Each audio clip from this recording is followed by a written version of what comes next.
Në fakt, kjo nuk do të thotë nga pikpamje juridike është është një normalitet, sepse zakonisht kur personat të cilët ushtrojnë funksionet publike ose rëndësia e veprës penale që atyre u atribuohet, pra në rasti konkret zëvendës kryeministria është me një akuzë konkrete, nuk është në hetim, por një akuzë konkrete dhe marrë pandehur dhe normalisht çdo prokurori dhe çdo gjykat do ta pranonte një masë figurie, siç është ajo e pezullimit nga detyra që quhet masa andaluse, po edhe masa tjetër shtrënguese që është ajo e bllokimit apo dhëqjes së pasaportës për mos udhëtur jashtë Shqipërisë. Kështu që në ana procedurale është një normalitet që bëhet dhe në fakt për të hyrë të së vërtetës, për që koren në ju, unë jam nga të paktët ata që kam thënë jo për çdo një balluku, por në tërësi për ata që hetojnë për politikanë kështu me radhë që masat e sigurisë këto janë. Pra, masat e sigurimit për të hetuar një politikan këto janë dhe këto në fakt duhet të jenë sepse standardet e një shteti demokratik, të një kushtetute demokratike, një shteti të së drejtës këto janë, që personi të hetohet, padyshim me një masë ose pa masë nuk ka rëndësi, por ai që në funksion publik, që ushtron funksionin publik, mund të jetë ministër, nëse nuk ai do riqet, atëherë ati merret masa e pezullimit. Kështu që në kuptim të gjithë kësaj mendoj se veprimi i prokurorisë posaçme, por dhe gjykatës, sepse ajo ka bërë kërkesën e gjykatë, ka qenë një veprim krejt normal, procedural, për në kushtet që ndodhet zonja Balluku. Çfarë vjen pas këtij vendimi të gjykatës së posaçme kundrejt zëvendës kryeministres Belinda Balluku? Shiko, një masë shtrënguese, një masë ndaluese është normale, siç e thash, por nuk është se do ketë ajo do hetohet, padyshim që nëse hetimi ndaj saj do të shtrihet dhe do të bashkohen kallëzimet penale që janë bërë ndaj saj, që janë të shumta për hir të së vërtetës, mendoj se do ketë telashe të tjera, sepse me sa dim dhe jemi informuar nga mediat, nga ju, që ndaj zonjës Balluku ka dhe një kallëzim penal që është për Tigrin 1 dhe Tigrin 3 në Vlorë, për të cilin po paguajnë qytetarët Vlonjat dhe ne gjithë bashkë nga 19.000 euro në ditë, kur ndërkohë që këto anije lundruese që do prodhonin energji për shqiptarët, ato nuk funksionojnë.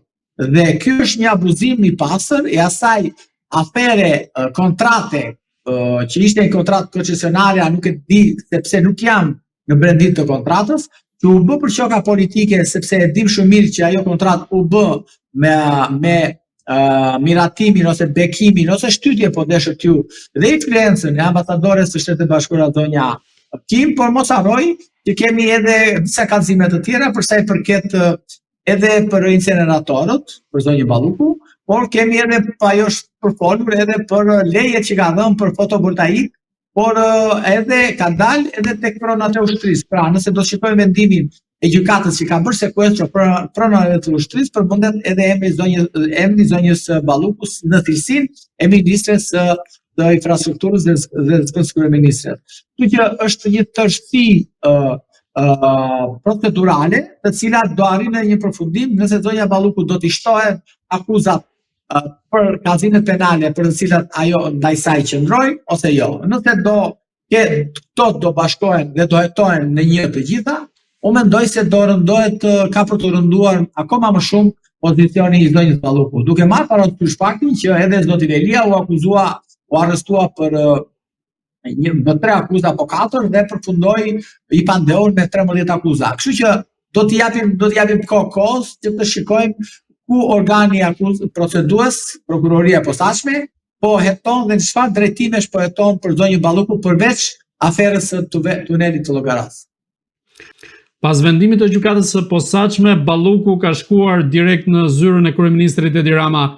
Në këtë rast, çfarë parashikoni në aspektin politik? Do të ketë një dorëheqje të saj apo Edi Rama do ta shkarkojë atë nga detyra e zëvendës kryeministres? Nderuar, unë mendoj se politika është moral. Mbas e kam dhe gabim, sepse Machiavelli apo Princi në atë shpjegimin e tij lidhur me sjellje politike, thotë që politika s'ka moral. Unë mendoj se politika ka moral. Dhe zonja Balluku duhet ta kishte dhënë dorëheqjen që në momentin që ajo paraqit në prokurorinë e posaçme do morë pandehur.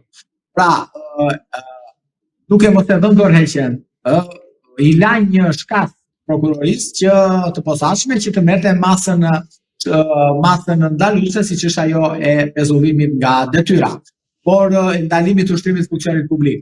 Dhe zoti nuk ka zgjidhje tjetër për zonjën Balluku. Nuk besoj se ka zgjidhje tjetër sepse ajo nuk mundet të drejtoj ajo është e pezulluar dhe shkarkimi i saj është e vetmja rrugë. Nuk ka zoti Rama 2-3 zgjidhje në tavolinë. Ka një zgjidhje, shkarkimin e saj dhe ta zvendçojë atë me dikë tjetër. Kështu që nuk ka alternativa sepse nuk ja ka lënë këtë mundësi edhe prokuroria. Pra nëse do ishte pa masë ndaluese, pra të ushtronte funksioni publik, por do kishte një masë shpërnguese siç është ajo e ndalimit daljes jashtë shtetit, heqjes pasaportës, atëherë mund të pretendonte që ta ushtronte funksionin e saj si zëvendës kryeministre.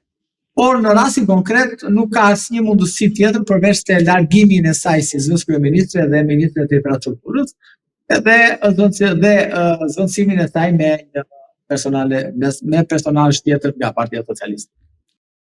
Sipas raportimeve në media, duke u referuar burimeve brenda kryeministrisë, bëhet e ditur se në zyrën e Edi Ramës janë dëgjuar të bërtitura pas mbërritjes së Belinda Ballukut atje. Duke pasur parasysh natyrën e kryeministrit Edi Rama në raport me varësit e tij, por edhe përgjimet që kanë dalë së fundmi, a mendoni se Belinda Balluku rrezikon ta tërheqë dhe ta marrë pas vetes kryeministrin Edi Rama? Dhe në këtë rast është duke u zhvilluar një situatë tensionuar mes të dyve? Shiko, nëse do jetonim në një vend perëndimor ku politika bazohet nga morali dhe llogaridhënia përpara publikut, mendoj se do kishte rënë qeveria. Pra, kryeministri do kishte dhënë dorëheqjen. Në kushtet që ndodhemi ne dhe në një vend si Shqipëria ku dorëheqja është e pamundur, dhe llogaridhënia është inekzistente, mendoj se nuk do ketë fare asnjë ndikim çështja e zonjës Balluku tek qeveria. Padyshim që kjo situatë nga pikpamje analitike politike i bën zoti Rama do ta përkthej si një sukses. Se do thoni ju? Sepse zoti Rama do thotë që drejtësia që bëm ne e re funksionon, duke mos pyetur edhe zvendësin tim, por në fakt nuk prek mua. Problemi tjetër është që zoti Rama do justifikohet edhe me faktin që nuk do ta zvendësojmë këtë me dikë tjetër dhe ja vendosëm drejtësisë dhe të flas drejtësia për të flasur ndonjëherë. Kështu që Rama këtë do mundohet ta përkthejë në kredo politike dhe jo në një llogaridhënie përpara publikut dhe me dorëheqje apo me zgjedhje apo të kësaj natyre.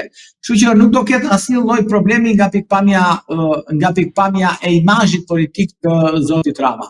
Do vazhdoj normal, nuk do thotë më që më ka ngrënë kumlla dhe dardha pas shpine, sepse e përdori atë me zotin Ahmetaj, por do vazhdoj me retorikën e tij duke glorifikuar drejtësinë që në fakt dhe drejtësinë ai e komandon, që të thotë që funksionon e kështu me radhë bla bla bla. Prandaj që zoti Rama është në atë komoditetin e tij të propagandës dhe do vazhdoj këtë propagandën me drejtësinë e re, ta çojë deri në fund me këtë arshëtim që unë përmenda pak më parë. Kështu që harrojeni dorëheqjen, harrojeni llogaridhënien dhe harrojeni që mund të ketë ndryshime ose mund të ketë një tërmet politik për shkak të skandalit ose për shkak të masës të sigurisë ndaj zëvendës kryeministrit. Do funksiononte padyshim në një vend demokratik të botës së ligjit.